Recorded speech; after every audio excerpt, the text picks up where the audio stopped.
Alors qu'elle a récemment sorti un livre, intitulé Tout, Lara Fabian revient au fil des pages sur les histoires d'amour qu'elle a connues.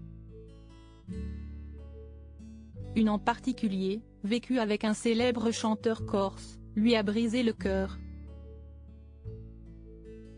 Alors qu'elle a activement participé à la nouvelle saison de la Star Academy, et qu'elle se prépare actuellement pour assister à la grande finale de ce soir, Lara Fabian s'est également essayée dernièrement à l'écriture en publiant son premier livre, Tout. Au fil des pages, la chanteuse québécoise est revenue sur les histoires d'amour qui ont marqué sa vie. Si elle a vécu une belle romance avec le producteur Gérard Pulicino, le père de sa fille Lou, et qu'elle coule aujourd'hui des jours heureux avec Gabriel Di Giorgio, son mari depuis 2013, elle a également été en couple avec Patrick Fiori de 1998 à 2000.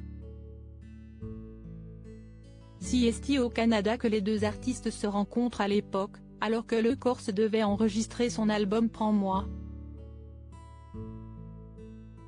Qualifiant l'ex-coach de The Voice de vraie princesse, Patrick Fiori tombe fou amoureux de la chanteuse. Une histoire qui fait du bien à l'interprète de Je t'aime, après avoir vécu des déboires amoureux en pagaille.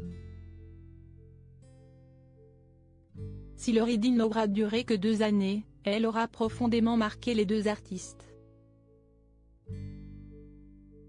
Le cœur en charpie si elle ne le nomme pas expressément dans son livre, Lara Fabian raconte son histoire d'amour avec Patrick Fiori et le chagrin qui en a suivi.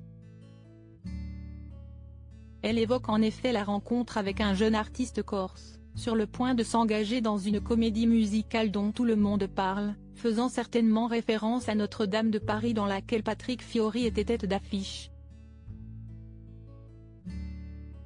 J'ai la sensation que mon cœur respire, poursuit-elle, avant d'évoquer la fin tragique de cette histoire. Si est à l'aube de l'année 2000 que leur union éclate, lors d'une émission produite par un des pontes de la télé française qui célèbre la fin de l'année de cette nouvelle ère, il y a une dernière tentative de réparer les pots cassés. En vain.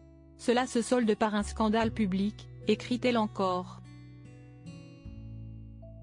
Une fin d'année qui a tourné au film d'horreur pour la chanteuse qui a tenté de réparer, son cœur en charpie en s'envolant ensuite pour le Canada.